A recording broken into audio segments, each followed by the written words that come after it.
Don't celebrate too soon, Mr. Chekhov. Trelane is like a bad penny. He keeps turning up where he's not wanted. The triplane has reformed. It is hailing us again, sir. Kirk, you cheated! You cheated! I beat you fair and square, Trelane. Now leave my ship alone. Don't be such a poor loser, Trelane. Your quarrel is with me, Trelane, not my ship. If you're going to punish anyone, punish me. I beat you fair and square, Trelane. Now leave my ship alone. No, Kirk, you cheated! And you're going to have to be punished. Your insolent ship will have to be punished as well. But only you will bear the full brunt of my revenge. Leave my ship out of this, Trelane. Are you trying to give orders to the Baron of Godless, Kirk? You should go to my dungeon for that. You and a few others of my choosing.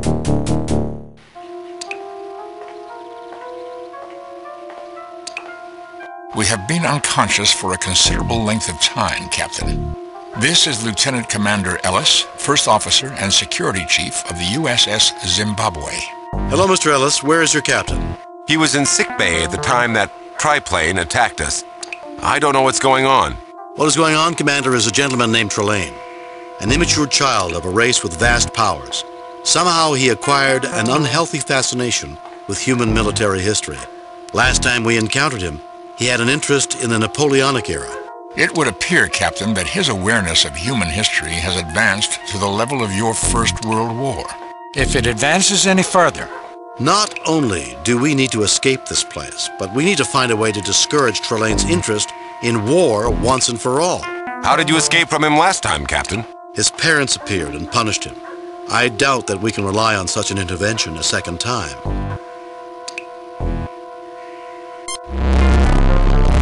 The communicators are functioning, Captain.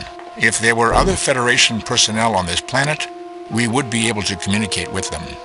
Provided their communicators haven't been confiscated or the persons are in any physical condition to answer. I did not wish to state the obvious, Doctor. Ha!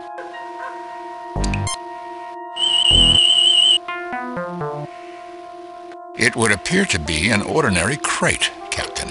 Of course it's a crate. It looks like a crate, feels like a crate. What else could it be?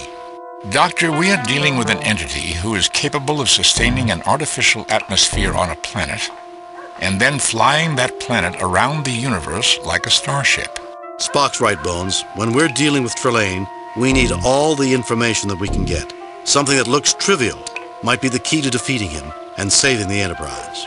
And the Zimbabwe. You pick up a stick.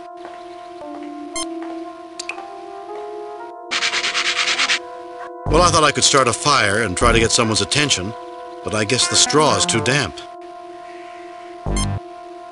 It's not firing. The phasers have been completely drained of energy. Courtesy of our charming host, no doubt. No doubt. Well, gentlemen, if we're going to beat Trelane, we'll have to beat him on his own terms.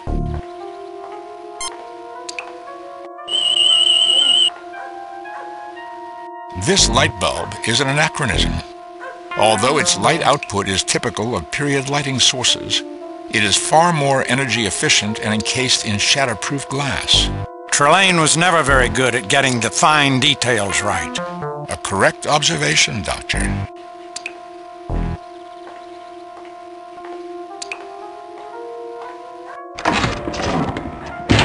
The crate is open. It is full of bottles of Himrich schnapps. The date on the bottle says 1913. You have taken several bottles of schnapps. No thanks. We'll need all of our wits if we are to defeat Trelane.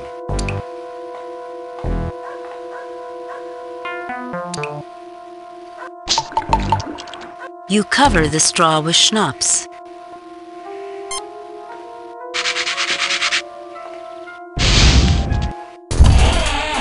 What's going on here?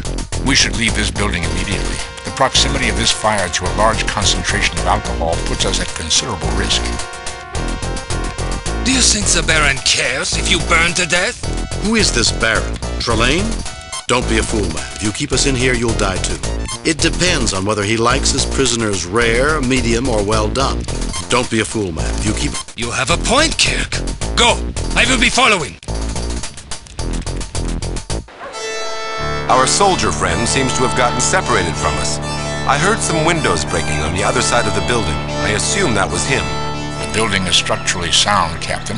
I doubt that it would collapse, but as a precaution, I would not enter it again. But where are we, Mr. Spock? Isn't it obvious? In trouble.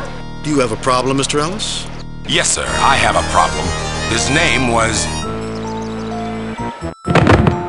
The Baron does not appreciate vagrants. Why that?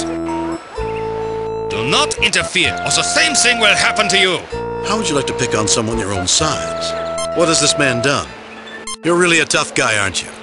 It can't be easy to bully some old man. I'm really impressed. Be quiet! I've never been very good at being quiet.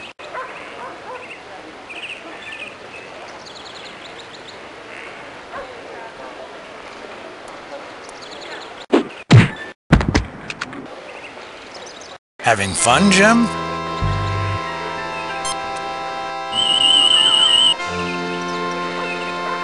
A human, approximately 60 years of age, in poor physical condition. His hip is broken, Jim. He needs our help.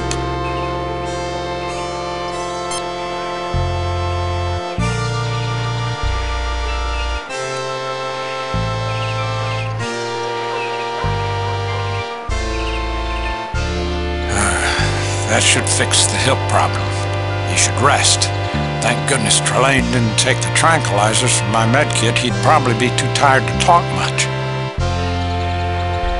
Thank you for helping me. If only I had something to repay you. You could tell us where we are.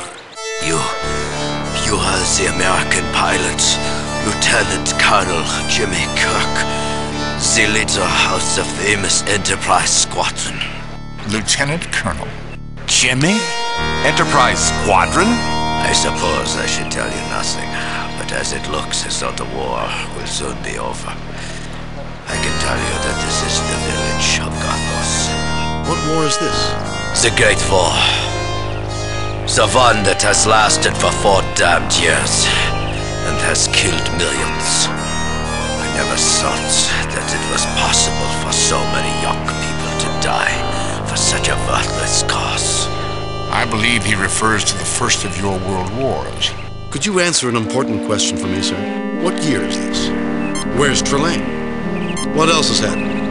It is rumored that our forces are mutinying, and that our ambassadors have met with Mr. Wilson to discuss an armistice, but that Mr. Wilson will not negotiate with anyone except an elected government. Baron Trelane has retired to his castle and sees no one. His men are nothing more than bullies. All right, Commander, you were about to tell us why you're being so hostile. Let's hear your story. Does the name Lieutenant Ralph Garvin sound familiar to you? He was my roommate at the academy and was killed by some blood-sucking cloud while on a landing party under your command. Space is not the safest of environments. I've always done my best to protect my crew, and I've always honored anyone who has lost their life under my command. The Enterprise is routinely assigned to unknown and extremely dangerous sectors. I have always made it a policy to lead landing parties and share the risk with my men. I suppose you've never lost someone under your command, Commander. You've never felt the loss of a subordinate while you've been on a landing party. When you become a captain of a starship, you'll have every right to judgment. We're in the middle of a life-and-death situation. I expect you to act like a Starfleet officer. I have always made it a policy. Captain, if I see you do anything that puts us or our escape at risk, you'll regret it. I'm not interested in vendettas. I'm interested in survival. If you have a problem with me, you can wait until everyone's safe. Is that clear, Commander? Yes, sir. This strikes me as something of a Potemkin village, Captain. It lacks the scope to be truly real. A creation of Trelane's, no doubt. One of his imitations of reality.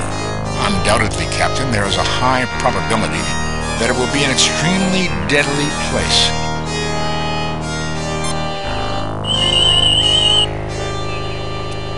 My tricorder detects an incredibly strong power source within that shop. I recommend that we enter it immediately and examine it at close range.